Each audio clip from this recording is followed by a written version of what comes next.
안녕하세요. 저는 한국교육원에서 한국어를 가르치고 있는 오세아입니다. 반갑습니다. 안녕하세요. 제 이름은 Lisa Colburn. 반갑습니다. 제가 2019년부터 한국교육원과 그리고 하워드 카운티에서 함께 스폰서하는 그 한국어 클래스를 가르치게 됐는데 리사는 그 중에 학생이었어요. 그래서 그렇게 만났습니다. What do you learn from her? So I am in her Korean class, in intermediate class at this point, and I have taken Korean with her for a couple of years, several sessions. And I got interested in that because my son is actually Korean. Okay. Before you go to Korean class, do you have know any Korean alphabet? I didn't know anything. And there's lots of Korean, we live in an area where there are a lot of Korean people, so there's a lot of Korean signs and supermarkets and things, and so not just for him, but I would like to know what I'm seeing. So I didn't know anything, and now I know some things, which I appreciate. Yeah, I heard that you go to the Korean market and you can read it and there's some product name on there. I can now, you explain yes. I'm sorry? Can you explain a little bit? Sure. So, English is very different from Korean in a lot of ways, and the very first thing that Saya taught us was the alphabet. And so that took a while, but now when I go into H Mart, because I do a lot of my shopping there, I can actually read the ingredients, I can read the instructions on the back of the packet now. So I have some idea, of what I'm doing, which feels really good.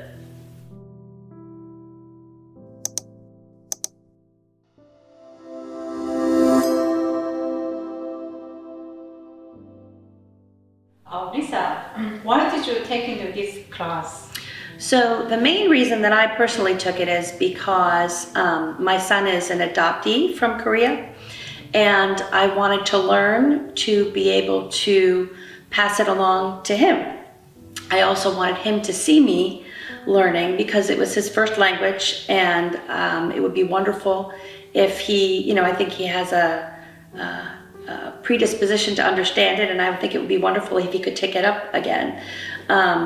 So for me, it was a chance to immerse myself in his culture, and it wasn't just the language it's not just the language that we learn, it's the culture too. And so there's been a lot of things, not just the language from the class, that I've been able to bring to him, and I would not have known necessarily about otherwise. So that's a piece of the class for me, the cultural piece. That's really important. Okay, did you run the Korean classes and probably you work with the Korean cook class too. So do you have any special cook with your kids or with your family? Yes, absolutely. So my son would eat his own weight in mandu if I let him.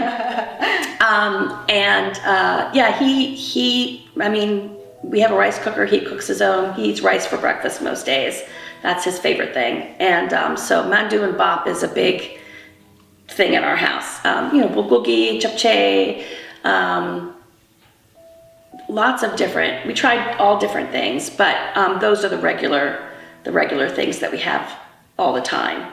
But the food, particularly when he first came, we cooked Korean every day for at least a couple of months because that's what he was familiar with. So it was really important to me to learn in advance, even baby things like juk, something that would be comforting to him. So when he came home, we were lucky we live near an H Mart and Lotte and everything, and so we got Korean snacks, and we had a pot of rice ready for him when he came home with us the first night.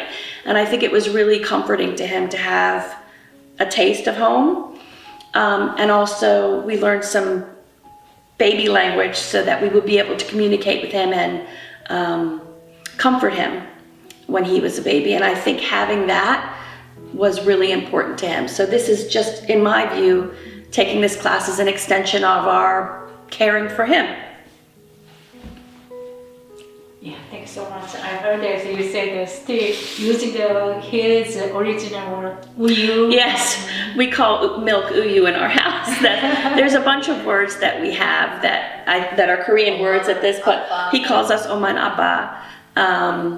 And uyu, there's just a handful of words that he just were very important to him as a baby that we use the Korean words for those things now, just the way our family is. Yeah, so did you teach the Korean language, Korean word to him? Sure. I mean, sarang, like the important ones, and particularly for Oma and Appa, we referred to ourselves that way because he spoke Korean. So, but it took him about a year to call us those things because he had a foster family that took wonderful care of him in Korea, and they were Oma and Appa, and so it took him a while to start. But uyu was right away. Uyu, uyu, uyu, uyu, uyu. He drank a lot of uyu. Why you have a lot of kids have to meet before you deciding, right? Actually, so that's not exactly the way that it works for international adoption. So we were assigned to one another. So the people, so we send all of our information. We get interviewed by an adoption agency here, answer a lot of questions about ourselves, about our families, about our community, about how we would choose to parent, about how we were parented. And we go through, we get fingerprinted. There's all kinds of things you have to do we have our home inspected by the fire department and the health department to make sure that we are a safe, stable family for a child. And they gather up all that information and they send it to the agency in Korea. And the agency in Korea matches you with a child. And so we were matched with Ethan. And so I think for us, the big decision was not so much, it's not about a particular child, although we could have, I guess, said no, I can't imagine my life without him. So that's it. But for us, the big decision was what kind of adoption to pursue. And we chose Korean adoption for a whole bunch of different reasons. One of which was that we are lucky enough to live in a community where there are about 25% of the people here are Korean. And so we knew we could provide a Korean child with access to his culture, his language, and other people who looked like him. And that for us was really important because I think it's very difficult to be the only one. And there are children who are in other places, but we felt like we could give Korea, at least Korean American, to him. And so that's why, one of the reasons that we chose Korea.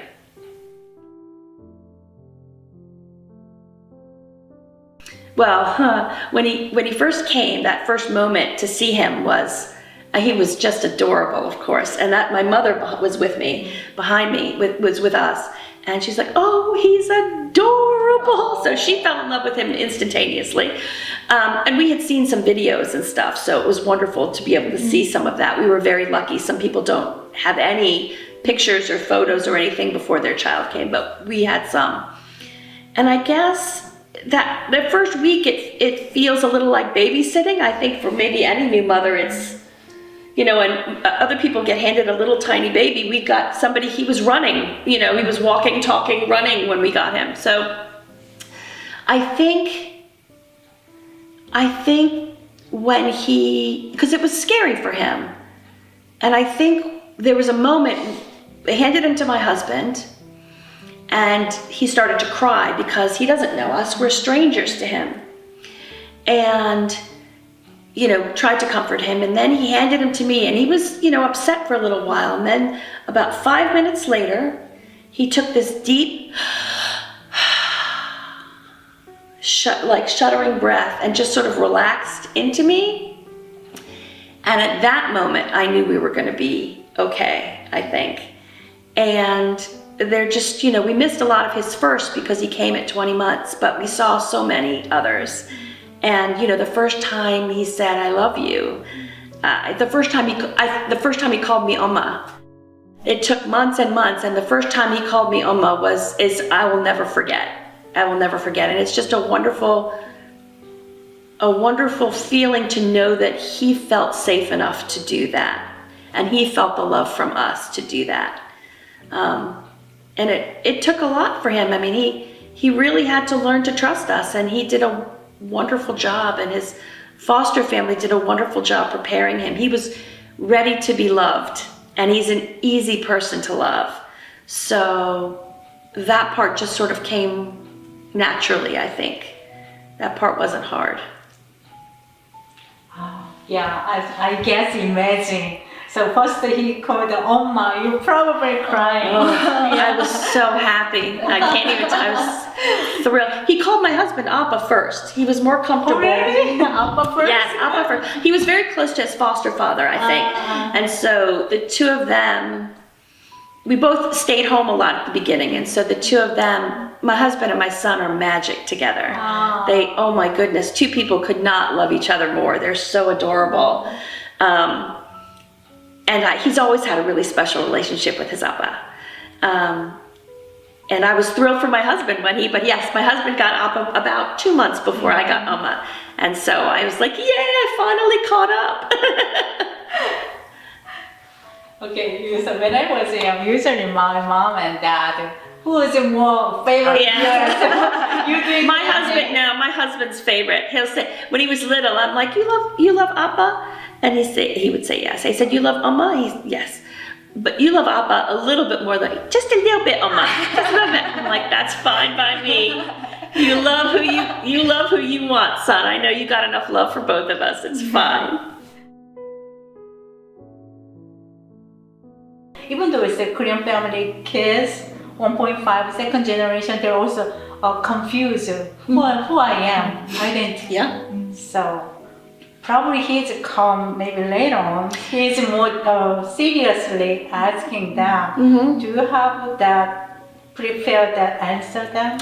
So I try not to prepare answers for anything. We've sort of taken it as it comes and try and do it naturally. So he was 20 months when he came, and people say children that young, they don't know the difference.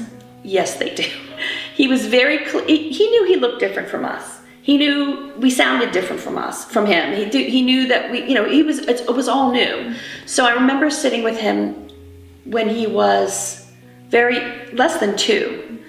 And it felt very important to us to validate the fact that he was Korean and that he is different from us, and that is beautiful. That we loved him for exactly who he is. And that we would do our best to support whoever he was and whatever he wanted. So we have, we watched Pororo, we had Korean books in the house, we had pictures, things that would reflect him in the house. And so we had a National Geographic in the house, a magazine that had a picture of a Korean soldier on the front. And he was very interested. We just picked it up. He was looking at it, very interested in it. And I said, does he look like you or does he look like Amma? And he said, you, because that's what he called himself. And I said, that's right. And what makes him look like you? And he pointed straight for the soldier's eyes. So he knows. He knows he looks different from us, and he knows that that's fine. And fortunately, we live in an area there's so many other, when he leaves the house, he might not see himself reflected in our faces, but as soon as he leaves the house, he has friends who are Korean, he has teachers who are Korean, there's librarians who are Korean. It's wonderful to live here for that reason. So, I think that they go through everybody goes through identity struggles, but I think for Korean adoptees, that struggle has extra layers. And there are times when he feels more Korean, and there are times when he feels more American. And so he's learning to shift and move between those two worlds. And I think we've just been very honest with him about the fact that it may feel like he's got a foot in each world, and that he really does, and that we'll just do our best to be there and talk with him about whatever he feels. And we've worked to create a basis of trust. He knows he can come to us if he has questions, if he feels left out, either because he is too Korean or not Korean enough. And so fortunately, he's come to us up until this time, but I imagine there'll be other times when he doesn't feel comfortable. And that's why we're so grateful that we know other people who are Korean, because he can share his feelings with them too. He has Korean friends that he can go to. He has other adoptees that he can go to. So we've tried really hard to make those connections so that he has that flexibility. And he knows that we'll be there no matter what. And, you know, if one day he knows that if he chooses he wants to try and find his birth family, that we will 100% support that. And that we will just be there in whatever way he needs us to be. Because we love him. He's our kid. That's it. That's what parents do for their children. They give them the tools, the best you can, to deal with the world that they're about to inhabit and hope for the best. And that's what we're doing, I think. I hope.